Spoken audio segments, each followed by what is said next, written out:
Ingon sila nga grabe daw kadaghang tawo sa Talisay karon mao nga ato ka na susihon kay ato nang testingan ang ilang giingon nga pinakasikat nga litson. Mao for today's video ato na ning mahibawan og mahinaykan kung daghan baging tawo dito napita. Mao pag-abot ako diri pagkadaghan ng tawo muram sa diig nagfiesta. Aside na nang mura nang nagfiesta sila adi sa ni magpalupig ang ilang sudan nga gipang display sa lang lamisa. Di apoy isda, di apoy karning baboy. Basta kay mugatilaw kani sangkiig ang liog. Ay sos, ngano mo sangkiig mang liog nga kalayo man na. Ay sos, jopet maglalis man mo akong buot pasabot ba kung mukaon ka na ay kumpiyansa kay basi gatakihon ka di nakakadama. Aw basta makatilaw kag litson sa Talisay makaingon jud kasi mong kaugalingon og way gana ang iundang ay pastilan dolor kunya magsigil na kag istorya diha na di na ka mo intro marinong CG pasok. So mayong adlaw kaninyong tanan nyo sa pag-intro pa lang ganiha nakita na ninyo kung asa ta paingon rong adlaw basta kay gitimplahan ng kape sayo pa sa buntago basta kay kumbati kayo aw kumbati jud kay na imong kabuntagon nya parisa na imong kape nya inubanan pag sa nindot nga panahon makaingon lang jud kasi imong kaugalingon og pagkalabli.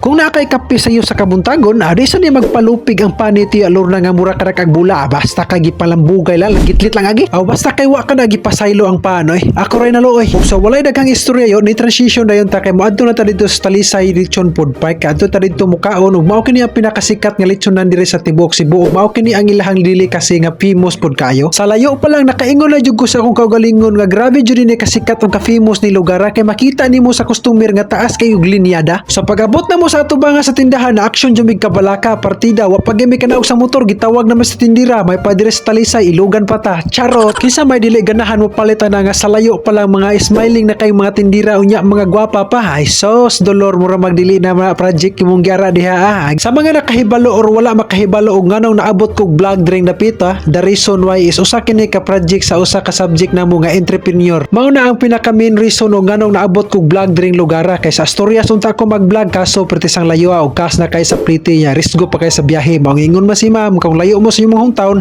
ari na lang mo sa Cebu pangita. So mao to nakadesisyon ko sa kaugalingon nga sa Talisay ko mag-vlog kay mao may gisulti sa kadaghanan nga mao kini pinaka famous nga delicacy sa Cebu. Og sa plastada pa lang makaingon na kag puphog jud ang hanging rice aning kalakiha di ka ta ma high blood aning pormaha. Aw basta kay pagtilaw sa kong barkada nakaingon siya kumpati kay timplada. Aw basta kay kung litso na gina sa Talisay ang isgutan ani sana magpalupig yuyo diha basta kay mo kumpati sad. Aw kanang feeling nimo nga perti na nimong gusla plus nagkatangkatang pag ginalitson sa imong lamisa nga balig 150 basta kay mo saragi akong masulti ani pupo na sang bahaw ni Tia Mirna gitagaan naman nimong linggaw-linggaw diha di na makamutingog basta makatilaw lagi ka sa timplada sa litson sa Talisay basta imposible jud kay nagdi ka mo tuoy mong laway unya nag-abot sa misa akong mga classmate diri kay diri po sila nag-shoot sa ilaha usa sa magpagana sa imong kaon kung parisa nimo imong litson og Sprite basta kay inigdugab nimo makaingon jud kag pagkalable o lala sa akong na experience ring napita makaingon jud ko gusto akong kaugalingon og way makatumba kay ultimo sa ilang litson panit pa lang makaingon kag pagkalaginit maglisod masatag kitkit basta kay humanam tag kumbati diha unsa pa may daghang istorya di batsi na dayon ta. So maura tayo diri lang sa tama natong binigwasay